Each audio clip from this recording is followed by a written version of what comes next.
আল্লাহ পাক রব্বুল আলামিন সূরাতুল আনফালের 2 নম্বর আয়াতের মধ্যে প্রকৃত মুমিনের গুনাহগুলি সম্পর্কে আলোচনা করেছেন। আল্লাহ পাক রব্বুল আলামিন দুনিয়ার মানুষদেরকে জানিয়ে দিতেছেন, হে আমার ঈমানদার বান্দা বান্দীরা, তোমরা যদি প্রকৃত মুমিন হতে চাও, প্রকৃত মুমিন যদি হতে চাও, তাহলে তোমাদের ভিতরে 5টা গুণ থাকতে হবে। 5টা গুণ যদি অর্জন করতে পারো, আমি আল্লাহ তাআলা তোমাদেরকে খাঁটি ঈমানদার হওয়ার সার্টিফিকেট দিয়ে দিব। আল্লাহ পাক রব্বুল আলামিন বলেন, ইন্নামাল মুমিনুনা আল্লাযীনা ইযা যুকিরাল্লাহু ওয়াজিলাত কুলুবুহুম। আল্লাহ পাক রব্বুল আলামিন বলতেছেন, ইন্নামাল মুমিনুন, নিশ্চয়ই মুমিন তো তারা, মুমিন তো তারাই যাদের মধ্যে 5টা গুণ পাওয়া যাবে। 1 নম্বর গুণ হবে আল্লাযীনা ইউকিমুনাস সালাহ, মুমিন তো তারাই যাদের মধ্যে 5টা গুণ পাওয়া যাবে। আল্লাহ তাআলা বলেন, ইন্নামাল মুমিনুনা আল্লাযীনা ইযা যুকিরাল্লাহু ওয়াজিলাত কুলুবুহুম, প্রকৃত মুমিন তো তারাই যাদের মধ্যে 5টা গুণ পাওয়া যাবে। 1 নম্বর গুণের কথা আল্লাহ তাআলা উল্লেখ করে বলেন, আল্লাযীনা ইযা যুকিরাল্লাহু ওয়াজিলাত কুলুবুহুম, প্রকৃত মুমিন তার গুণ হবে যাদের সামনে আল্লাহ পাকের কথা স্মরণ করানো হলে ওই বান্দার, ওই ব্যক্তির হৃদয়টা আল্লাহ তাআলার ভয়ে প্রকম্পিত হয়ে যায়। তাহলে ভাইরা আমার, বলতেছিলাম 1 নম্বর গুণ তার মধ্যে থাকতে হবে। সেই গুণটা হলো আল্লাহ তাআলার কথা যখন তার কানের মধ্যে স্মরণ করানো হবে, ওই বান্দার হৃদয়টা আল্লাহ তাআলার ভয়ে প্রকম্পিত হয়ে যেতে হবে। আল্লাহ তাআলার ভয়ে প্রকম্পিত হয়ে যাওয়ার দ্বারা উদ্দেশ্য কি, অর্থ কি? তাফসীরুল মারিফুল কোরআনের মধ্যে লেখেন,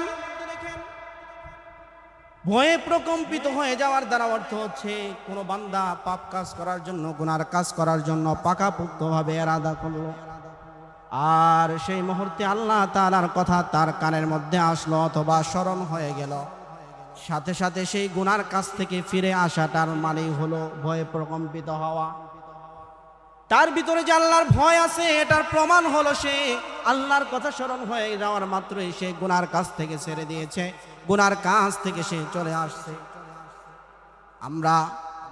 আমরা মসজিদের মধ্যে নামাজ পড়তে আসি। বাংলাদেশের যতগুলো জেলা আছে, যতগুলো থানা আছে, যতগুলো এলাকা গ্রাম আছে, প্রত্যেকটা গ্রামে একটা না একটা মসজিদ আছে না নাই? প্রত্যেকটা মসজিদের মধ্যে ইমাম সাহেব আছে, মুয়াজ্জিন আছে। প্রত্যেক দিন রাত 24 ঘন্টায় 5 বেলার আজান হয় কি হয় না? প্রত্যেক 5 বেলার আজান মসজিদের মিনার থেকে মুয়াজ্জিনে দেয়।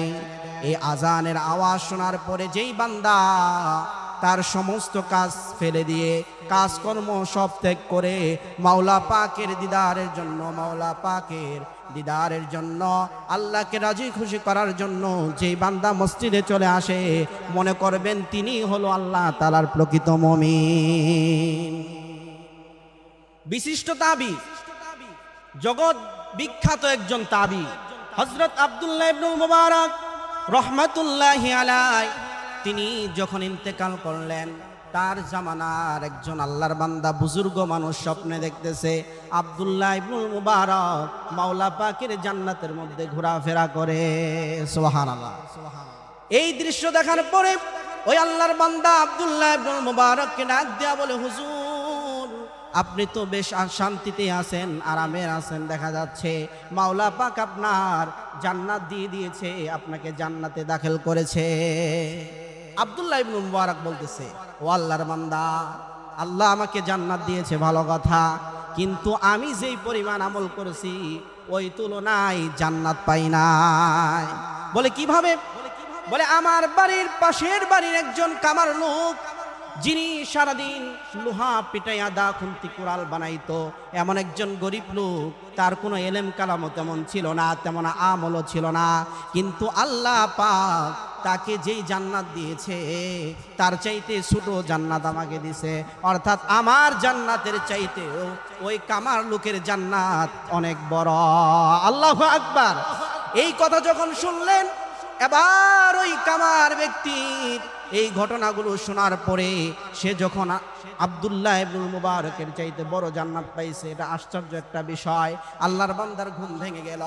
ঘুম ভাঙার পর সে চিন্তা করতে লাগলো কি এমন আমল তার ভিতরে আছে, কি এমন আমল আছে যার কারণে আল্লাহ তাআলা আব্দুল্লাহ ইবনুল মুবারকের চাইতে বড় জান্নাত দিছে।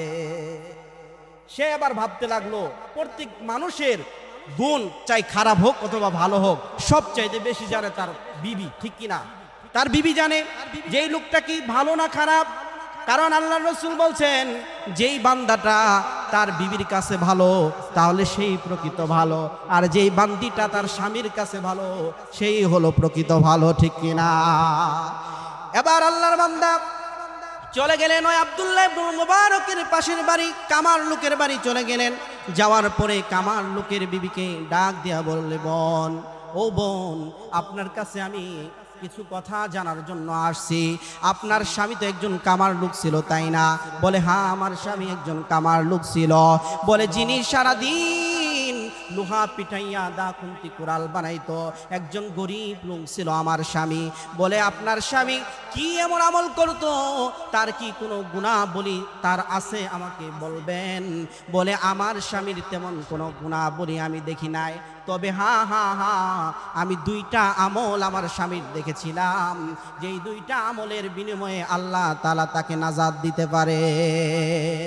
এবার আল্লাহর বান্দা ডাক দিয়া বলে, বোন, বলো তোমার স্বামীর এই দুইটা গুণ কি ছিল, আমাকে একটু জানাও, আমি জানার জন্য আসছি। তোমার স্বামী একজন ভাগ্যবান মানুষ, তোমার স্বামীকে আল্লাহ তাআলা তোমার বাড়ির পাশের বাড়ি আব্দুল্লাহ ইবনুল মুবারক এত বড় একজন আলেম, তার চাইতেও বড় জান্নাত দিয়ে দিয়েছে। সুবহানাল্লাহ, বাজিয়ে বলে সুবহানাল্লাহ, জুড়ে বলেন সুবহানাল্লাহ। ও মুসলমান, আল্লাহর গোলাম, ভালো করে বুঝতে হবে।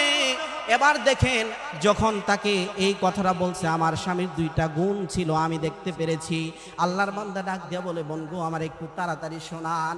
এবার আল্লাহর বান্দি ওই আল্লাহর বান্দাকে ডাক দিয়া বলে, ও আল্লাহর বান্দা, আমার স্বামীর একটা গুণ আমি দেখেছিলাম, এই গুণটা হচ্ছে আমার স্বামীর ভিতরে ইবাদতের লোভ ছিল, ইবাদতের লোভ ছিল। বলে, এই যে আমার বাড়ির সামনের বাড়ি আব্দুল্লাহ ইবনুল মুবারক, দোতলা বাড়িটা দেখতে পারতেছেন, এটা হলো আব্দুল্লাহ ইবনুল মুবারক। বলে, আব্দুল্লাহ ইবনুল মুবারক কেমন একজন ব্যক্তিত্ব ছিল, আল্লাহ সুবহানাহু ওয়া তাআলা তাকে ইলমে মারুফাতের জ্ঞান তাকে দান করেছিলেন এবং তাকে ধনী বানিয়েছিলেন, গরিব বানাই নাই।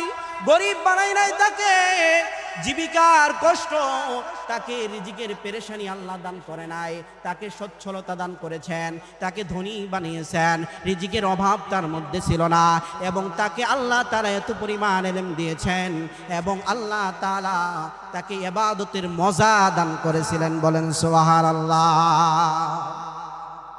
প্রক্ষান্তরে আমার স্বামী তো একজন গরিব মানুষ, গরমের সৃজনে দিনের বেলায় একটা তো সূর্যের তাপ গরম, আবার যদি আগুনের পারে আগুন জ্বালায় দা খুন্তি কুড়াল বানায়, এটার একটা তাপ গরম, কষ্ট হয়ে যায়।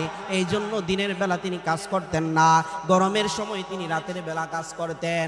আর আব্দুল্লাহ ইবনুল মুবারক গরমের সিজনে যেরকম ভাবে দিনের বেলা ইবাদত করা কষ্ট হয়ে যায়, রাতের বেলা যেহেতু গরমের সিজন, এই জন্য তিনি চান্দ্রির রাত্রে, জ্যোৎস্নার রাতে তিনি তার দুতলা বাড়ির ছাদের উপরে দাঁড়ায়া দাঁড়ায়া মাওলা পাকের ইবাদত করত। আমার স্বামীকে আমি লক্ষ্য করে দেখতাম, আমার স্বামী কাজের ফাঁকে ফাঁকে অপলক দৃষ্টিতে ওই আব্দুল্লাহ ইবনুল মুবারকের দিকে তাকায়া তাকায়া চোখের পানি ফালাইতো আর বলতো, মালিক, কেমন বন্টন গো তোমার, গো মালিক, কেমন বন্টন তোমার, কাউকে তুমি রাখছো, কাউকে তুমি রাখছো দুতলার ছাদের উপরে, আবার কাউকে রাখছো নিচতলায়, তাকে দুতলার ছাদের উপরে ইবাদতের জন্য দাঁড় করায় দিছো, আর আমি গরিব মানুষ, আমাকে নিচতলায় আগুন পারে বসায় রাখছো গো মালিক, আজব বন্টন তোমার গো মালিক রব্বুল আলামিন। কিন্তু আমার ভিতরে এক ফুটা পরিমাণ আফসোস নাই, কিন্তু একটা জিনিসের আফসোস, আমিও আব্দুল্লাহ ইবনুল মুবারকের মতো ইবাদত করতে পারতেছি না। আমার ভিতরে আপনার মহব্বত মহব্বত আব্দুল্লাহ ইবনুল মুবারকের চাইতে কম নাই গো মালিক, তার চাইতে অনেক বেশি আমার ভিতরে মহব্বত আছে। কিন্তু জীবিকার তাগিদে কষ্ট করতে হয়, রিজিকের টেনশন থাকে, যার কারণে আমি ইবাদত করতে পারি না। রব্বুল আলামিন, আপনি যদি আমাকে আব্দুল্লাহ ইবনুল মুবারকের মতো ইলমে মারিফতের জ্ঞান দান করতেন এবং তার মতো যদি আমাকে ধনী বানাইতেন, আমিও আব্দুল্লাহ ইবনুল মুবারকের চাইতেও বেশি ইবাদত করতাম। কামারের বিবি বলে, ও আল্লাহর বান্দা, এই গুণটা আমার স্বামীর ভিতরে ছিল, এই গুণটা আমার স্বামীর ভিতরে ছিল, আরেকটা গুণ আমার স্বামীর ভিতরে ছিল। বলে কি গুণ বলো? এবার আল্লাহর বান্দি ওই আল্লাহর বান্দাকে ডাক দেয়া বলে, ও আল্লাহর বান্দা শোনো, আমার স্বামীর আরেকটা গুণ ছিল, মসজিদের মিনার থেকে যখন মাওলা পাকের আওয়াজ আমার স্বামীর কানে আসতো, মুয়াজ্জিনের যখন আল্লাহু আকবার ধ্বনি আমার স্বামীর কানের ভিতরে আসতো, আমার স্বামী যেই কাজটাই করুক না কেন সব কাজ ফেলে দিয়া মাওলা পাকের দিদারের জন্য মসজিদে সারা দিয়ে চলে যাইতে। মুসলমান ভাইরা রে আমার, ভালো করে বুঝবেন কেমন তার গুণ ছিল। কামারের বিবি ডাক দেয়া বলে, আল্লাহর বান্দা, আমার স্বামী এমন অবস্থাতেও যদি কানের ভিতরে আওয়াজ আসতো, আমার স্বামী লোহাটা গরম করে হাতুড়িটা উপরে তুলছে, লোহার ভিতরে ফালাবে, এই মুহূর্তে আমার স্বামীর কানে যদি আল্লাহু আকবার এর আওয়াজ আসে, আমার স্বামী আর এই হাতুড়িটা সামনের দিকে ফালাই না, মাওলা পাকের আওয়াজকে এত মহব্বত করে, এত মহব্বত করে, এই হাতুড়িটা পিছনের দিকে ফালাই দিয়ে সে দাঁড়ায়া যাইতো এবং রব্বে কারিমকে ডাক দিয়া বলতো, ওগো আল্লাহ, এলাকার মানুষ আমারে কামার বলে, দেশের মানুষ আমারে কামার বলে, সমস্যা নাই, আমার কোনো কষ্ট লাগে না, কিন্তু মাওলা আমার ভিতরে একটা আশা গো রব্বুল আলামিন, কাল কিয়ামতের ময়দানে যখন আপনি বিচার কাজ শুরু করে দিবেন, আপনার বান্দা বান্দীদেরকে ডাক দিয়ে তার বিচারগুলো করবেন, হিসাব নিকাশগুলো করবেন, তার বান্দা বান্দি, আয় আল্লাহ, আপনার বান্দা বান্দীদেরকে যখন আপনি নাম ধরে ডাকবেন, ওই মুহূর্তের মধ্যে আমার আশা রব্বুল আলামিন, আপনি আমাকে কামার বইলা ডাক দিয়েন না, আপনি সেদিন আমাকে আপনার বান্দা বইলা ডাক দিয়েন। আল্লাহু আকবার। ও মুসলমান, আল্লাহর গোলাম কেমন একজন ব্যক্তি ছিল আর কেমন আশা তার ভিতরে ছিল, এই দুইটা গুণ তার ভিতরে ছিল। কামারের বিবি ডাক দেয়া বলে, আল্লাহর বান্দা, আমার স্বামীর এই দুইটা গুণ আমি পেয়েছিলাম, দুইটা গুণ পেয়েছিলাম, এই দুইটা গুণের কারণে রব্বুল আলামিন হয়তো তাকে জান্নাত দিতে পারে। এই যে গুণটা তার ভিতরে ছিল, কিন্তু সে কোনো বড় একজন আলেম ছিল না, তেমন একজন ধনী লোকও ছিল না, সাধারণ নিম্ন স্তরের একজন কামার ছিল, কিন্তু এই গুণটা তার ভিতরে থাকার কারণে, এই গুণটা অর্জন করার কারণে আল্লাহ পাক রব্বুল আলামিন বিখ্যাত তাবি হযরত আব্দুল্লাহ ইবনুল মুবারকের চাইতে বড় জান্নাত দিয়েছে। ও মুসলমান, ও কুমিল্লার জেলার মানুষ, আপনি আমি যদি এই গুণটা অর্জন করতে পারি, চাই আমি কৃষক হই, চাই ভ্যান গাড়ি চালক হয়, অথবা রিক্সা চালক হয়, অথবা যেই কোনো নিম্ন স্তরের কাজ করি না কেন বাবা, যদি এই গুণটা আমার আপনার হয়ে যায়, তাহলে আল্লাহ পাক রব্বুল আলামিন আপনি আমাকেও এরকম জান্নাত দিতে পারে কি পারে না? যে আল্লাহ আব্দুল্লাহ ইবনুল মুবারকের পাশের বাড়ি ওই কামার লোককে তার চাইতেও বড় জান্নাত দিয়েছে, ওই আল্লাহ কি আজও আছে না নাই? কথা বলেন, আছে না নাই? আছে। ওই আল্লাহ তাআলা আগেও যেমন ছিল এখনো আছে, সামনেও থাকবে, পিছনেও থাকবে, আপনার প্রকাশেও আছে, আখেরেও আছে, আউয়ালেও আছে, জাহেরও আছে, বাতিনও আছে। এই জন্য আল্লাহ তাআলা এই কথাটা বান্দা বান্দীদেরকে জানাই দেওয়ার জন্য আল্লাহ তাআলা সূরাতুল হাদীদের মধ্যে বলেন, হুয়াল আউয়ালু ওয়াল আখিরু ওয়াজ যাহিরু ওয়াল বাতিন। আল্লাহু আকবার। ও মুসলমান, আল্লাহ যেমন আউয়ালেও ছিল আখেরেও থাকবে, যেমন ভাবে ছিল আছে এবং ভবিষ্যতেও থাকবে, এর কোনো সন্দেহ নাই। আল্লাহ প্রত্যেকটা মানুষের অন্তরের মধ্যে আছে, জাহেরও আছে বাতেনেও আছে। ইয়া ইলাহি মুঝসে মুঝকো দূর কর, তাকে দেখো মুঝমে তুঝকো এক নজর। আল্লাহ আল্লাহ क्या मुबारक नाम है, আল্লাহ আল্লাহ আশিকু কা কাম है। ও মুসলমান, আল্লাহর গোলাম, এই জন্য বলতেছিলাম, যদি আপনি প্রকৃত ইমানদার হতে চান, প্রকৃত মুমিন যদি হতে চান, আপনার ভিতরে এই গুণটা অর্জন করতে হবে। এবং আল্লাহ তাআলা সূরাতুল আনফালের 2 নম্বর আয়াতের অংশের মধ্যে বলেন, এই প্রকৃত মুমিনের 2 নম্বর গুণ হবে ওয়াইদা তুলিয়াত আলাইহিম আয়াতুহু জাদাতুহুম ঈমান। আল্লাহু আকবার। আল্লাহ বলেন, ইন্নামাল মুমিনুনা আল্লাযীনা ইযা যুকিরাল্লাহু ওয়াজিলাত কুলুবুহুম ওয়া ইযা তুলিয়াত আলাইহিম আয়াতুহু জাদাতুহুম ঈমানা। প্রকৃত মুমিনের 2 নম্বর গুণ হবে, যখন ওই মুমিনের সামনে কুরআনুল কারীম তেলাওয়াত করা হবে, ওই বান্দার ঈমানের লেভেল বাড়তে থাকবে। বলেন সুবহানাল্লাহ। এটা কুরআনের মুজিজা। কুরআনের মুজিজা হলো, কুরআন যে ব্যক্তি পড়বে তার ঈমানও বাড়বে, আর কুরআনের আলোচনা যে শুনবে তারও ঈমান বাড়বে। ঠিক কি না বলেন? কুরআন মাহফিল, কুরআনের মাহফিল, কুরআনের তাফসীর, জুমার বয়ানের মধ্যে যখন ইমাম সাহেব আলোচনা করে, কুরআনের তাফসীর করে, তখন ওই বান্দা যেগুলা শুনে তার ভিতরে পরিবর্তন হয় কি হয় না? এক বান্দা যদি মা বাবার সাথে অবদ্ধ করে যখন ওই ইমাম সাহেবের বয়ান যখন তিনি শুনে যে মা বাবার সঙ্গে অসৎ ব্যবহার করা যাবে না, মা বাবার সঙ্গে সুন্দর আচরণ করতে হবে, তখন ওই বান্দাটা আল্লাহ তাআলার এই আয়াত শোনার কারণে, কুরআনের আয়াত শোনার কারণে ওই বান্দার ভিতরে পরিবর্তন দেখা দেয়। ওই বান্দা তার মা বাবার পা ধরে ক্ষমা চেয়ে পরিবর্তন হয়ে যায় কি যায় না? ঠিক তেমনি ভাবে যখন কুরআন কারীমের হুকুম আহকামগুলো বান্দার সামনে তেলাওয়াত করা হয়, বান্দা ওই আমলগুলো করে এবং যেই কাজগুলো তার মধ্যে ছিল আল্লাহর নিষেধ, এই কাজগুলো ছেড়ে দেয় কি দেয় না বলেন? এই জন্য আল্লাহ তাআলার কোরআন কারীমের তেলাওয়াত শুনলে বান্দার ঈমানের লেভেল যদি বাড়তে থাকে, বুঝতে পারবেন ওই বান্দাটাও প্রকৃত মুমিন। বলি সুবহানাল্লাহ। মুসলমান ভাইরা আমার, এই জন্যই আল্লাহর রাসূল যখন কুরআন কারীমের তেলাওয়াত করতেন, কাফেররা দলে দলে দলে দলে মুসলমান হয়ে যাইত। এই দৃশ্য দেখার পরে কাফেরদের বড় বড় লিডার উকবা, শাইবা, আবু জাহেল, আবু লাহাব চিন্তা করলেন, এইভাবে চলতে থাকলে আমাদের দলবল কমে যাবে, মুহাম্মদের দলবল ভারী হয়ে যাবে। কি করা যায়, কি করা যায়? তিনি ওই জামানার তদানীন্তন সময়ের একজন বিখ্যাত আরবি বিশারদ আদিবকে ডাকা হলো, নাম হচ্ছে লাবিব। লাবিবকে ডাকা হলো, ডাকে বলে, ও লাবিব, মুহাম্মদ কি যেন একটা কুরআন বানাইছে, নাউজুবিল্লাহ, কুরআন তেলাওয়াত করে আর মানুষগুলো দলে দলে মুসলমান হয়ে যায়, তুমি কি পারবা এমন একটা কুরআন বানাইতে? লাবিব বলে, এটা একটা ব্যাপার হলো নাকি? আমার কাছে এগুলো কোনো ব্যাপার না, তবে একটা স্যাম্পল লাগবে, একটা স্যাম্পল লাগবে, যেই স্যাম্পল অনুযায়ী আমি দেখে এটা কুরআন বানাবো। এবার স্যাম্পল নিয়ে আসার জন্য তো মুহাম্মদের কাছে যাইতে হবে। বলে, আচ্ছা চলো মুহাম্মদের কাছে যাই। গিয়া বলে, মুহাম্মদ, তুমি যে কুরআন তেলাওয়াত করো, ওই কুরআনের তেলাওয়াত আমাকে একটু শোনাই দাও না।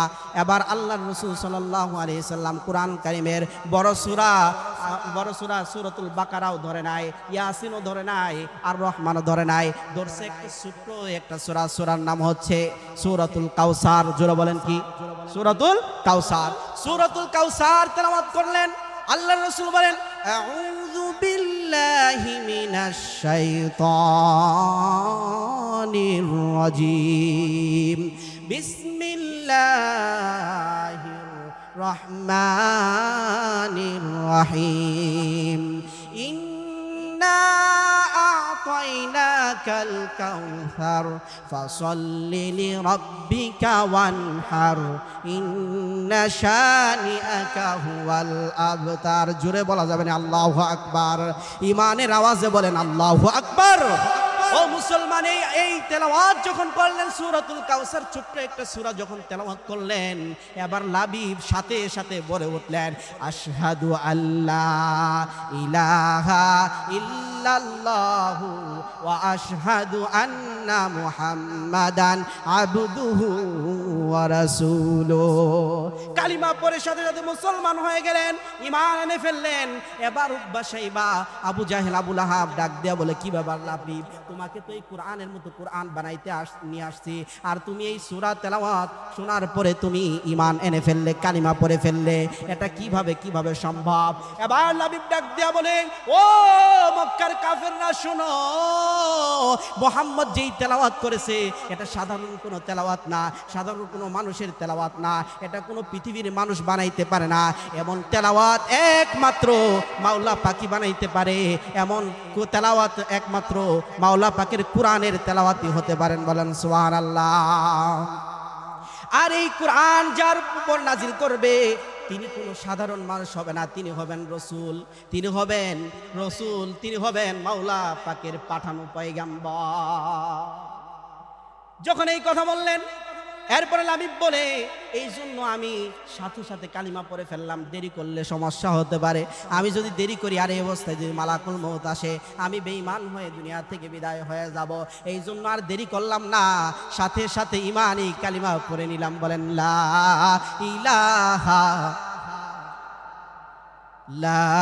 ইলাহা জুড়ে, লা ইলাহা ইল্লাল্লাহ, লা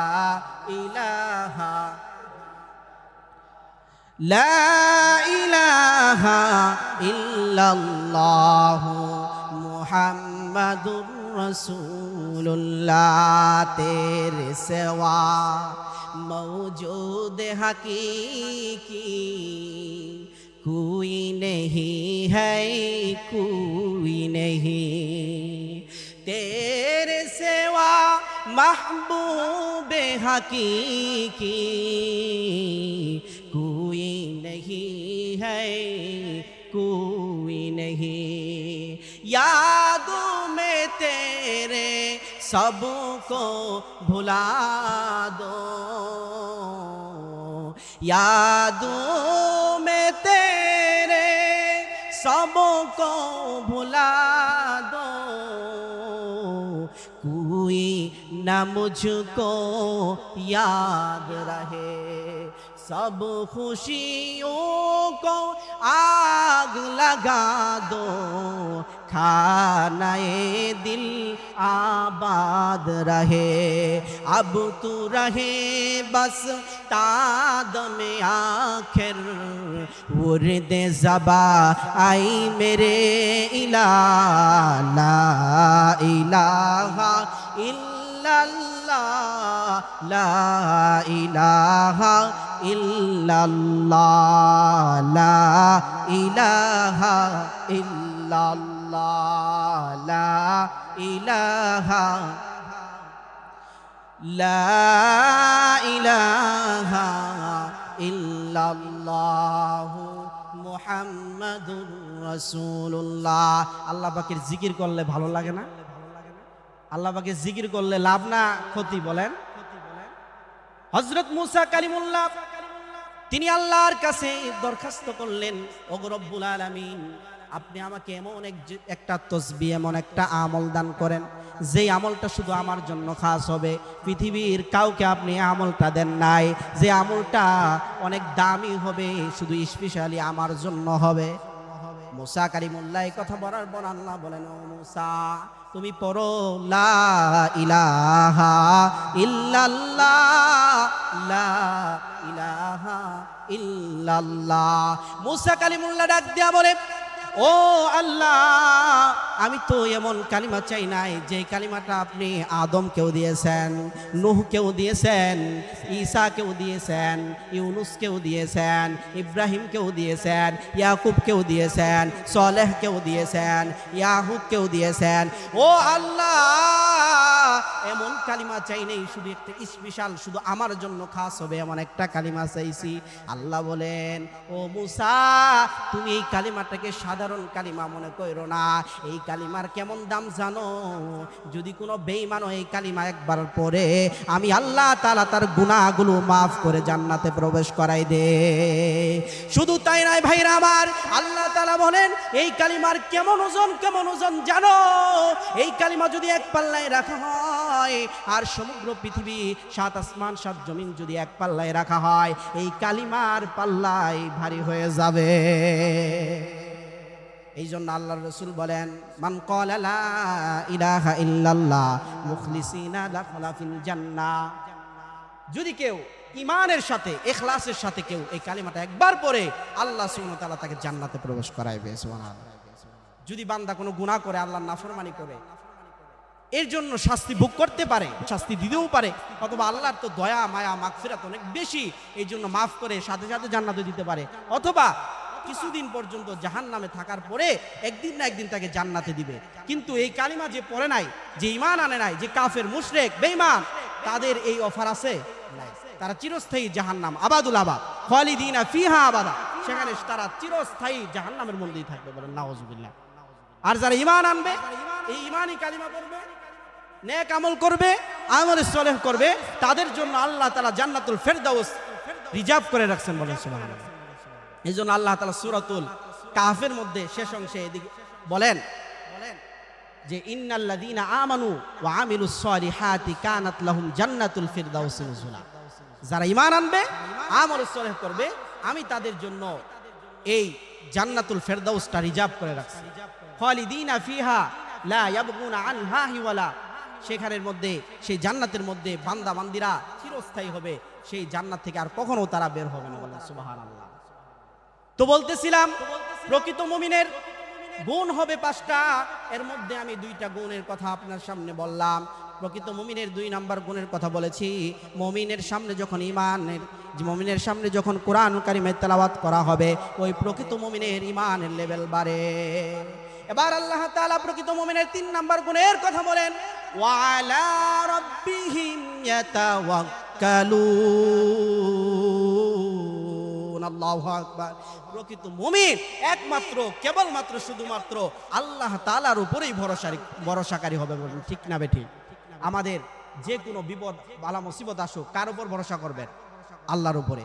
মুসা পয়গম্বর তার অনুসারীদেরকে নিয়ে, দলদেরকে নিয়ে রওনা হয়ে গেলেন। পিছে ফেরাউনের দলবল নিয়ে শত্রুরা তাকে ধাওয়া করছে। মুসা পয়গম্বরকে দুনিয়া থেকে বিদায় করে দিবে। মুসাকে ধরার জন্য, মুসা পয়গম্বরকে ধরার জন্য, তার অনুসারীদেরকে ধরার জন্য, গ্রেফতার করার জন্য রওনা হয়ে গেছে তাদের পিছনে। যাইতে যাইতে যাইতে যাইতে যখন নীল নদের কাছে গেল, নীল দরিয়া, নীল নদী চিনেন না? নীল নদের কাছে যখন গেল, তখন দেখতে আর তো যাওয়ার কোনো পথ নাই। পিছনে ফেরাউনের দলবল নিয়ে হাজির হইতেছে। হ্যাঁ, ওইদিকেও যাওয়ার কোনো রাস্তা নাই। চারিদিক দিয়ে ঘুরে, তিন দিক দিয়ে ঘিরে ফেলছে। শুধু সামনে খালি নীল নদটা আছে। এখন পানিতে ঝাঁপ দিলেও মৃত্যু। আর এদিকে গেলেও তাদের কাছে ধরা, ওইদিকে গেলেও ধরা। এখন কি করব? মুসাকে ডাক দিয়া বলে, তার অনুসারীরা একটু টেরা টাইপের ছিল, মুসা পয়গম্বরকে ডাক দিয়ে বলে, ওগো মুসা, এবার কি করব? কি করবেন এখন? মুসা কয়, আরে ভয় পাস কি লাগে? যার কেউ নাই তার কে আছে? আল্লাহ আছে। হতাশ হওয়ার কারণ নাই। আল্লাহ তাআলাকে ডাক দিয়ে বলে, আল্লাহ এই পরিস্থিতি কি করব, পথ দেখান। আল্লাহ বলে, মুসা তোমার হাতে লাঠিটা আছে না, লাঠিটা দিয়ে সাগরের মধ্যে, এই নদীর মধ্যে বাড়ি দাও, 12টা বাড়ি দাও। 12টা গোত্রের জন্য 12টা রাস্তা আমি আল্লাহ করে দেবো। বলুন সুবহানাল্লাহ। বাড়ি দিছে আল্লাহর উপর তাওয়াক্কুল করে, সাথে সাথে 12টা রাস্তা হয়ে গেছে। বলুন সুবহানাল্লাহ। মুসা তার দলবলদেরকে নিয়ে পার হয়ে গেলেন। এখন ফেরাউন আসছে, আয়েশা বলে, এই রাস্তা তো তাহলে আমার জন্য মনে নিরাপদ। মুসা পার হয়ে গেছে, চল আমরাও চলি। যখন গেছে মাঝখানে, তখন আল্লাহ বলে, ওই পানি, তুই কার আদেশে চলস? বলে, আল্লাহ আপনার আদেশে। বলে, তাড়াতাড়ি আবার আগের মতো হয়ে যা। আগের মতো হয়ে গেছে। ফেরাউন তার দলবল নিয়ে পানির মধ্যে ডুবে ডুবে মারা গেছে। আর মুসা আলাইহিস সালাম নাজাত পেয়ে গেছে। এর কারণ কি? আল্লাহর উপর ভরসা করার কারণে, ঠিক কিনা? যদি আল্লাহর উপর ভরসা না করে সে পানির মধ্যে ঝাঁপ দিত, আল্লাহ বাকি জানেন, মৃত্যু ছাড়া আর কোনো উপায় ছিল না। এই জন্য বান্দা যে কোনো পরিস্থিতি আসুক না কেন, মাওলা পাকের উপর ভরসা করবে। আল্লাহ পাক রব্বুল আলামিন সূরাতুল আনফালের 3 নম্বর আয়াতের মধ্যে প্রকৃত মুমিনের 4 এবং 5 নম্বর গুণের কথা উল্লেখ করে বলেন, আল্লাযীনা ইউকিমুনাস সালাতা ওয়া মিম্মা রাযাকনাহুম ইউনফিকুন। প্রকৃত মুমিনের 4 নম্বর গুণ হবে মুমিন নামাজ কায়েম করবে। কি করবে বলেন? নামাজ কায়েম করবে। আমরা নামাজ কায়েম করিনি, হ্যাঁ? নামাজ কায়েম করি? নামাজ কায়েম কাকে বলে এটাও তো বুঝি না। নিজে নিজেকে প্রশ্ন করেন, কয় বেলার নামাজ পড়ছে? আল্লাহ তো দয়া করে মায়া করে 24 ঘন্টা সময় দিল আমাকে। 2 ঘন্টা সময় কি আমি আল্লাহর কাছে দিতে পারতেছি না? 2 ঘন্টা সময় কি আল্লাহর রাস্তায় ব্যয় করতে পারবো না? এখন বুঝা আসবে না, যখন এই মালাকুল মউত চলে আসবে, নিজের জীবনটা যখন আপনি আল্লাহর কাছে দিয়ে দিবেন, যখন মৃত্যু হয়ে যাবে, কবরের মধ্যে হায় আফসুস করে যদি কান্নাকাটিও করেন, কোনো লাভ হবে? হবে না। তখন বুঝা আসবে। এই জন্য সময় থাকতে 5 বেলার নামাজ আদায় করতে হবে, নিজের পরিবারদেরকে নামাজের আদেশ করতে হবে এবং এলাকাবাসীদেরকে নামাজের দাওয়াত দিতে হবে। কি হবে না? মা বোনরা যারা এই মাইকের আওয়াজ শুনতেছেন, আপনারা নিজেদের প্রশ্ন করেন, কতটুকু আমল করতেছেন? কয় বেলা নামাজ পড়তেছেন? শুধু কি নামাজ পড়তেছেন না গীবত শেকায়েতের মধ্যে ডুবে আছেন? মহিলাদের এই বিষয়টা বেশি হয়, গীবত শেকায়েতটা, হ্যাঁ, বেশি হয় না? এই কারণে জাহান্নামে যাবে। আল গীবাতু আশাদ্দু মিনাজ জিনা, গীবত করা জিনার চাইতেও মারাত্মক। এই জন্য আমরা গীবত শেকায়েত করব না। নামাজ পড়েন, আল্লাহর দিকে ফিরে আসেন। মৃত্যুর কোনো বয়স আছে? হ্যাঁ, আসেনি বয়স? মৃত্যুর কোনো বয়স নাই। এই জন্য বলতেছিলাম 4 নম্বর গুণ অর্জন করতে হবে, নামাজ কায়েম করতে হবে। 5 নম্বর গুণ কি? ওয়ামিম্মা রাযাকনাহুম ইউনফিকুন।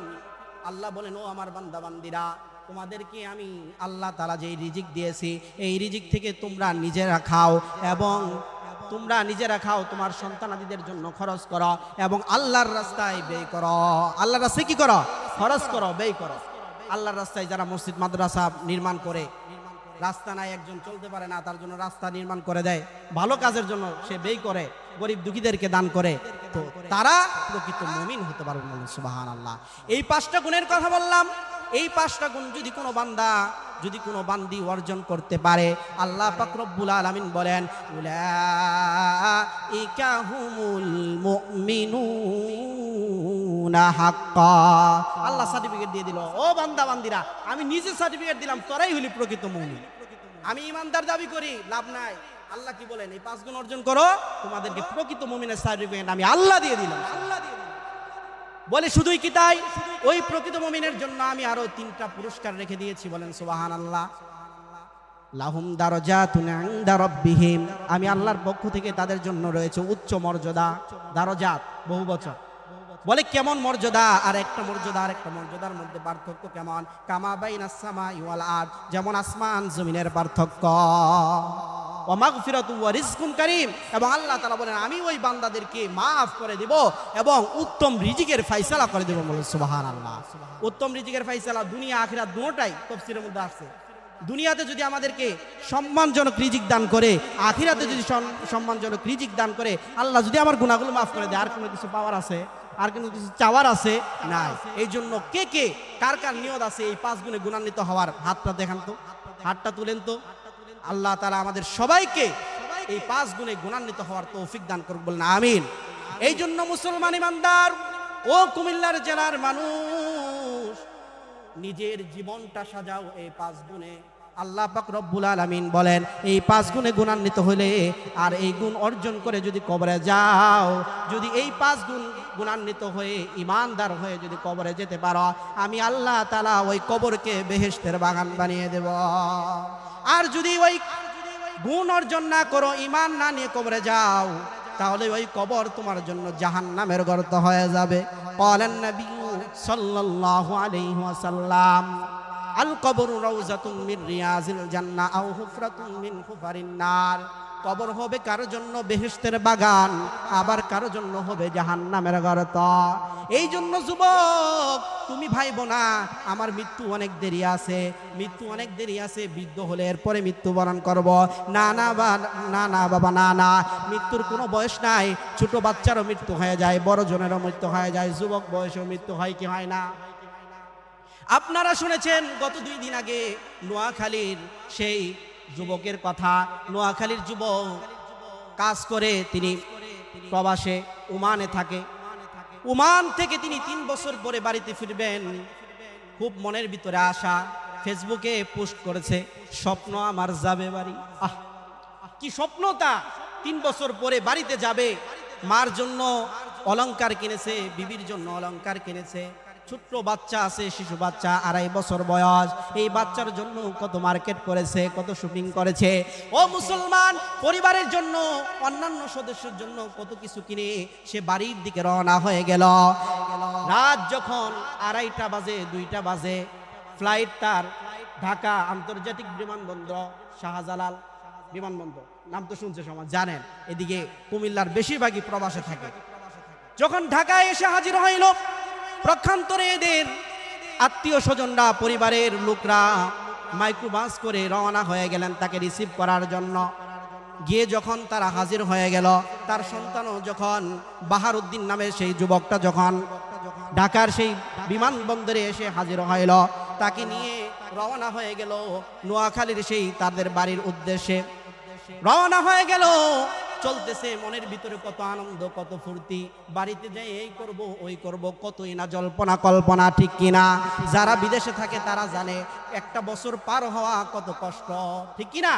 একটা বছর যায়, ভিতরে কত কষ্ট। সন্তানকে দেখতে পারে না, সন্তানকে আদর করতে পারে না, মার মুখের হাসি দেখতে পারে না, মার আদর পাই না, বাবার স্নেহ পায় না। ও মুসলমান, তিনি মনের ভিতরে আশা নিয়ে রওনা হয়ে গেল। যখন নোয়াখালীর সেই বেগমগঞ্জ মহাসড়কের মধ্যে গেলেন, এই সময় ওই ড্রাইভারের অসতর্কতার কারণে এরকম মাইক্রো বাসটা নিয়ন্ত্রণ হারে পাশের খালের ভিতরে, নদীর ভিতরে পড়ে গেল। পড়ে যাওয়ার পর ওই ড্রাইভার কেমন স্বার্থপর দেখেন, নিজের জীবন বাঁচানোর জন্য তিনি কাজ ভেঙে তিনি বের হয়ে চলে গেছেন। তাকে ডাক দিয়া বলছে, বাহারউদ্দিন বলছে, বাহারউদ্দিনের ভাষ্য আমি বলতেছি, তার বক্তব্য। তিনি বললেন, আমি ওই ড্রাইভারকে বলেছি, ড্রাইভার তুমি লকটা খুলে দাও, আমরা সবাই বের হয়ে যাই, অন্তত আমরা কিছু না মানুষ বাঁচতে পারবো। কিন্তু সে তার নিজের বুঝে নিজের জীবন বাঁচানোর জন্য সে বের হয়ে গেছে, তাদেরকে বের করে নাই। এবার নিরুপার হয়ে যখন পানিগুলো ভিতরে ঢুকতে লাগলো, আর যখন মাইক্রোবাসটা নিচে নিচে চলে যাইতেছে, আস্তে আস্তে নিচের মধ্যে চলে যায়, তখন তারা অনেক কষ্ট করে জানলাটা ভেঙে, পুরুষ যারা ছিল এরা বের হইতে পারছে, কিন্তু পরিবারের 7 জন লোক সেইখানের মধ্যে আছে, তাদেরকে বের করতে পারে নাই। বাহারউদ্দিন ডাক দিয়া বলে, সাংবাদিকদেরকে বলতেছে, ও সাংবাদিক ভাই, আমি আমার বিবিকে টান দিয়েছি হাত ধরে, আসো, বের হয়ে আসো। বিবি আমার সন্তানকে ছাড়া আসে না, সন্তানকে জড়াই ধরছে। মাকে ডাক দিই, মা আসেন, বের হয়ে আসেন। মা আমার নানিকে জড়ায় ধরে, মা নানিকে ছাড়া আসবে না। ভাবিও আসে না, তার সন্তান 2 জন মেয়ে সন্তান সেখানে, রেশমি আর লামিয়া, তাদেরকেও ছাড়া সে আসতে চায় না। এক পর্যায়ে নিজের জীবন বাঁচানোর জন্য তিনি পানির ভিতর থেকে উপরে উঠে আসে, আর হাউমাউ করে কান্না করে। এলাকাবাসীরা যখন আস্তে আস্তে সবাই আসলো, আসার পরে অনেক চেষ্টা করে যখন তুলতে পারলো না, প্রশাসনের লোক এসা এরপরে এই মাইক্রোবাসটা যখন তোলার পরে দেখতে পারলো এক পরিবারের 7 জন মানুষ মারা গেছে। যার হারায় সে বুঝে কি কষ্ট, তাহলে তার ভিতরে কেমন কষ্ট। সে কান্না করে আর বলে, আমার পরিবারের কোনো মহিলা সদস্য আর বেঁচে নাই, আমার স্ত্রী মারা গেছে, আমার সন্তান যাকে 2.5 বছর বয়স, যাকে আমি এখনো ভালো করে আদর করতে পারি নাই, এই সন্তানটাও দুনিয়া থেকে বিদায়।